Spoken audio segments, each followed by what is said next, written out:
noite a todos, aqui é o Edson Minami. Mais um vídeo do módulo 2, né, Doutrina Social da Igreja, tratando da encíclica Divini Redemptoris do Papa Pio XI. Né. Bom, gente, a Divini Redemptoris, né, ela, de uma certa maneira, é uma continuação da encíclica 40º ano, 1931. Né. Por quê? Porque ela trata exclusivamente da condenação da doutrina comunista. Né? Se a gente for pensar, né, o contexto histórico da época, a Divini Redemptoris ela pega uma época bastante complicada, né? Já a segunda metade da década de 30. Né? O que aconteceu entre 40º ano, 1931, até Divini Redemptoris, 1937? Pois bem, nesse período, nós tivemos, né, voltando um pouquinho no tempo, né, a ascensão do nazifascismo na Europa. Né. Então, um pouco antes, né, da própria 40º ano, 1922, né, Benito Mussolini, né, um ex-militante comunista, depois bandiou para o extremo oposto o fascismo, ele toma o poder na Itália. Em 1933, Adolf Hitler ele assume o poder na Alemanha, torna-se Führer, o líder, né? Implanta um regime de extrema-direita, nazi-fascismo. Né? Nesse período, o que está acontecendo na União Soviética? Nós vimos, né, no vídeo da 40º ano, 1931, que a Revolução, o grande acontecimento da primeira metade do século XX foi a Revolução Russa. Né? Nesse meio tempo, o que aconteceu? Em 1923, morreu Lenin, o pai da Revolução Russa. E começa uma disputa interna entre Trotsky e Stalin pelo controle da União Soviética. Sendo que em 1927, Trotsky foge, né, para não morrer na mão do Stalin. Né, ele se torna uma espécie de peregrino, um errante pela Europa, pelo mundo, melhor dizendo, não só a Europa, o mundo. Até que em 1940, né, um pouquinho depois da Divini Redemptoris, Trotsky vai ser assassinado a golpes de picareta no México. Né? Enfim, ele estava sob a proteção da Diego Rivera e da Frida Kahlo. Né? Enfim. Mas voltando, aí Stalin, então a partir de 1927, ele se torna o supremo ditador da União Soviética e implementa uma série de medidas para planificar a economia. Né? Entre as, a implantação dos planos quinquenais. Um episódio triste desse período, em 1932, né? Preocupado com a exportação de grãos, né? Então Stalin ordena a colheita de todos os grãos da Ucrânia, impede os ucranianos de sair da Ucrânia, e nisso muitos milhões de ucranianos morrem de fome. Né? É um dos primeiros grandes crimes de Stalin. Né? Infelizmente se somaram outros. Né? Em 1937, no momento que Pio XI publica a Divini Redemptoris, estão ocorrendo os famosos expurgos no Exército Vermelho de Stalin. Né? Então, Stalin tinha uma paranoia, um medo de que oficiais do Exército Comunista Vermelho Soviético tomassem o lugar dele ou começassem a se sobressair competindo com ele em importância.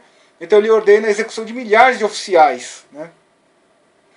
O que depois Stalin vai pagar um grande preço por isso, porque em 1941, né, já plena Segunda Guerra Mundial, com a invasão da Alemanha contra a Rússia, né, a invasão dos nazistas contra a Rússia, Stalin não vai ter oficiais de carreira para comandar o Exército Vermelho. Então vai ser um grande problema, e isso vai arrastar a guerra no fronte leste até 1945. Entre a 40º ano, o tom da encíclica de Pio XI, na Divini Redemptoris, ela é um tom muito pesado. Né?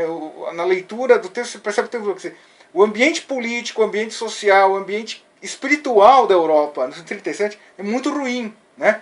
Em vários momentos, Pio XI ele já vai antecipando, olha, o desastre está para vir. Quer dizer, oração e mortificação, vamos fazer oração e mortificação, senão o pior virá. Né? Então Pio XI, na Divini Redemptoris, ele começa, na primeira parte, falando da atitude da igreja perante o comunismo. Né? Então ele lembra as condenações anteriores, os atos do atual pontificado, lembrando que Pio XI já havia escrito uma encíclica que condenava o comunismo, né, a 40º ano, né, mas dadas as situações no momento presente, ele considerava necessário escrever uma nova encíclica. Né. Aí na parte 2, ele faz para nós uma breve exposição da doutrina marxista. Eu convido todos a lerem, inclusive, é muito interessante, né? Ele divide em vários subitens, vou só citá-los aqui. Né? Então ele fala: doutrina marxista, falso ideal, materialismo evolucionista de Marx, Karl Marx, a que se reduzem o homem e a família. Aqui isso é um trecho interessante, em que ele mostra, quer dizer, o marxismo, ele vê a família como uma instituição burguesa que tem que ser eliminada na nova sociedade. Eu vou ler um trecho bem curtinho. Além disso, como essa doutrina rejeita e repudia todo o caráter sagrado da vida humana, segue-se por natural consequência que para ela o matrimônio e a família é apenas uma instituição civil e artificial, fruto de um determinado sistema econômico. Por conseguinte, assim como repudia os contratos matrimoniais formados por vínculos de natureza jurídico-moral, que não dependam da vontade dos indivíduos ou da coletividade, assim rejeita sua indissolúvel perpetuidade. Em particular, para o comunismo não existe laço algum da mulher com a família e com o lar. Ou seja, né, o Pio XI está mostrando, quer dizer, o comunismo ele não vê a família como uma instituição sagrada, uma instituição sobrenatural, uma instituição que tem que ser protegida pelo Estado. Não, tem que ser combatida. Né? E esse trecho é muito interessante, porque se a gente for ver hoje, 2016, o movimento feminista ele bate muito nessa tecla, né? Essa ideia de que a família é algo que existe para oprimir a mulher, para oprimir a criança, né? O homem explorando, enfim, trazer a luta de classes para dentro do lar, né? E aí Pio XI depois fala: em que se converteria a sociedade, né? Fazendo uma série de críticas, uma sociedade desumana, uma sociedade onde a antropologia estaria invertida, etc. Né? Ele fala também que o homem que se adere ao movimento comunista, ele se deixa levar por promessas fascinadoras. Né? Agora, uma outra coisa interessante que Pio XI faz, na Divini Redemptoris, é criticar. Quer dizer, o liberalismo ele cria uma sociedade materialista, uma sociedade individualista, onde ninguém pensa na coletividade. E isso cria o terreno, né, prepara o terreno para a implantação do comunismo, né, o crescimento do comunismo. Tá, então, quer dizer, dentro daquela ideia da sociedade, a luta de classes, né, quer dizer, uma sociedade onde a meta é ser rico, então agora tem que combater e fazer com que a meta seja, todos sejam igualitários, né, não digo pobres, mas igualitários, enfim. E aí ele dá três casos muito interessantes, né, onde a sociedade se degradou a ponto de implantar regimes, se não comunistas, de inspiração comunista. Então ele cita Rússia, o México, né, a Revolução Mexicana tinha começado desde 1911, e a Espanha, né, lembrando que a Divina Redemptoris era escrita já no segundo ano da Guerra Civil Espanhola, né, que havia começado em 1936 e duraria até 1939. Né? Muito bom. E a partir daí, né, a partir da parte 3, ele vai fazer uma análise, né, quer dizer, vai apresentar a doutrina social de igreja como um contraponto à doutrina comunista. Né? Então, ele fala, primeira coisa, a suprema realidade do homem é Deus, isso não pode se esquecer. Depois, o homem e a família, quer dizer, são essas três realidades, Deus, o homem e a família. E aí ele faz uma grande crítica ao liberalismo, como eu falei para vocês há pouco, quer dizer, Pio XI não esquece, quer dizer, o liberalismo é que gesta o seu oposto, o comunismo. Então ele diz assim, número 29 da encíclica: a sociedade civil existe para o homem, e não o homem para a sociedade. Isto, porém, não se deve entender no sentido do liberalismo individualista, que subordina a sociedade à utilidade egoísta do indivíduo, mas sim no sentido que, mediante a união orgânica com a sociedade, todos possam, pela mútua colaboração, alcançar a verdadeira felicidade terrestre, e que, por meio da sociedade, floresçam e prosperem todas as aptidões individuais e sociais, dadas ao homem pela natureza, aptidões que transcendem o imediato interesse do momento e refletem na sociedade a perfeição divina, o que no homem isolado de modo nenhum se pode verificar. Então vejam, o Pio XI, apesar de ser um encíclica dedicado ao comunismo, ele não se esquece de criticar o liberalismo, né? Só que, por outro lado, Pio XI nos lembra, né, quer dizer, a ordem econômico-social ela deve ser voltada para os direitos do indivíduo, mas também tem que pregar a igualdade entre as classes sociais, né? Daí que ele faz o alerta, né? Quer dizer, para o comunismo, o motor da história é o ódio, né? Ou, usando as palavras dele, é injusta a usurpação que o comunismo se arroga de impor, em lugar da lei divina baseada nos imutáveis princípios da verdade e da caridade, um programa político de partido que promana do capricho humano e ressuma ódio, né? Ou seja, essa dualidade, ricos contra pobres, né? Direita contra esquerda, vai apenas criar uma sociedade onde impera o ódio, né? O ódio de uns contra os outros. Ele fala que não é isso, né? Agora, os remédios, né, para se instalar uma sociedade justa, segundo Pio XI, é a doutrina social da Igreja, né? Aí vem um ponto na encíclica, a partir do número 36, em que Pio XI faz uma série de colocações. Ele fala o seguinte: poxa, e afinal, né, uma grande crítica que os comunistas fazem: será que a Igreja errou? Será que a Igreja não podia ter feito melhor, né? Então ele fala, né, é uma espécie de meia-culpa, principalmente empresários cristãos que não souberam aplicar a doutrina social da Igreja são grandes responsáveis. Eles, em vez de defender o justo distribuição das riquezas entre os homens, defenderam o liberalismo, né? E aí vem, a partir do capítulo, a parte 4 da encíclica, Pio XI faz uma série de enumeração de remédios contra o comunismo e o materialismo liberal. Então, o primeiro deles, né, a renovação da vida cristã. Quer dizer, Pio XI ele parte dessa seguinte ideia: quer dizer, uma sociedade onde as pessoas procuram viver a espiritualidade cristã, não vai se dar espaço para incitação do materialismo, do ódio entre classes, né? A partir daí vem um segundo ponto: o desapego dos bens terrenos, né? Pio XI chega a nos dizer: os ricos não devem pôr nas coisas da terra a sua felicidade, nem dirigir a conquista desses bens os seus melhores esforços, mas, considerando-se apenas como administradores que sabem, terão de dar contas ao Supremo Senhor. Sirvam-se deles, os bens materiais, é claro, como de bens preciosos que Deus lhes concede para fazerem bem, e não deixem de distribuir aos pobres o supérfluo, segundo o preceito evangélico, né? E aí também, junto com isso, né, a defesa da verdadeira pobreza espiritual, que na verdade não é a pobreza material, é o desapego dos bens materiais, né, que é a grande origem do materialismo liberal e também do comunismo. Muito bom. Depois, a partir daí, a caridade cristã, né? Então, Pio XI vai nos dizer, quer dizer, é necessário voltar a uma vida mais modesta, renunciar aos prazeres, muitas vezes até pecaminosos, que o mundo hoje em dia oferece em tanta abundância, esquecer-se a si mesmo por amor do próximo, né? Então, a caridade, quer dizer, além do desapego, a caridade, né?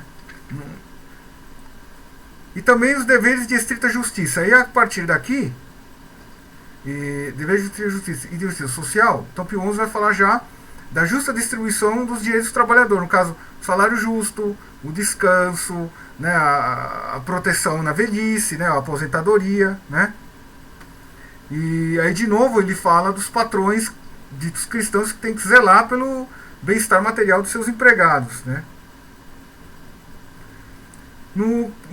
Na parte de justiça social, Pio XI nos alerta: não se pode, porém, dizer que se satisfez a justiça social se os operários não têm assegurado a sua própria sustentação e a de suas famílias, com um salário proporcionado a este fim, se não lhes facilita o ensejo de adquirir uma modesta fortuna, prevenindo assim a praga do pauperismo universal, se não se tomam providências a seu favor, com seguros públicos e privados, para o tempo da velhice, da doença ou do desemprego, né? Então, Então Pio XI fala, quer dizer, é dever tanto dos ricos quanto do Estado garantir os direitos do trabalhador, uma aposentadoria, um salário justo, um descanso, etc, etc. Um outro ponto, né, que Pio XI também aponta como remédio, estudo e difusão da doutrina social da Igreja. Né? Vou adiantar um pouquinho aqui.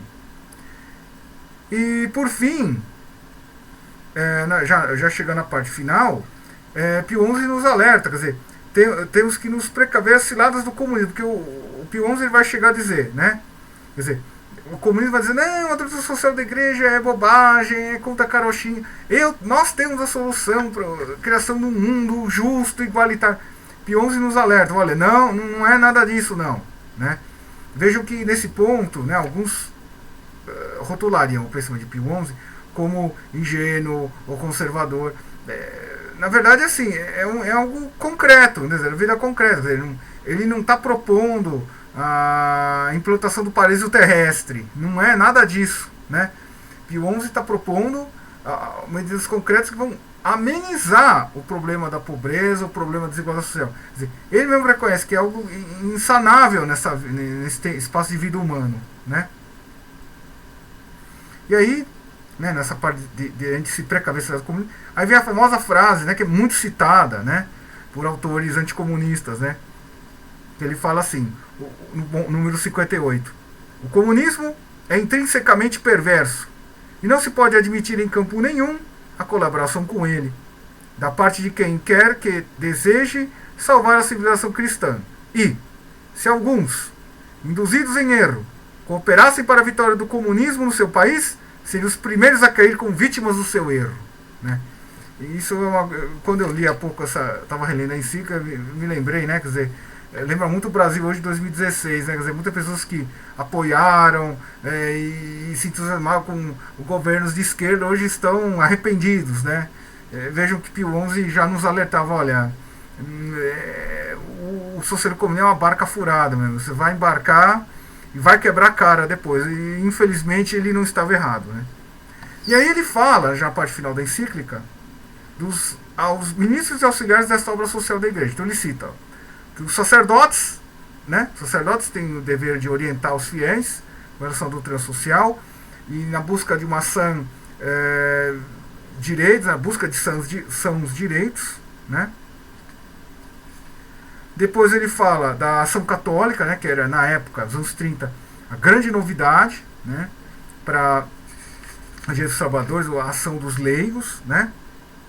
Embora aqui apareça ainda claramente, né, o Pio XI cita a ação católica como uma espécie de longa-manos do clero, os clérigos são a ponta de lança do esclarecimento dos fiéis. Isso aqui é uma visão que 30 anos depois o Vaticano II ia superar, né? Mas é coisa da época, né? E por fim, organizações de classe e, ou seja, sindicatos, grupos, clubes, etc. E finalmente Pio XI pede a concórdia entre os cristãos, né, para evitar a luta de classes entre os cristãos, e entre pessoas de outras denominações religiosas, né? E fechando, ele fala do dever do Estado, né? O Estado, né, organizado tem o dever de promover a concórdia entre as classes, né, e permitir que a Igreja atue positivamente nesse sentido, né. Ele em 2 trechos ele chega a dizer, né, quer dizer, é dever do Estado cristão edificar a sociedade cristã e em nossos tempos combater e desbaratar os esforços do comunismo.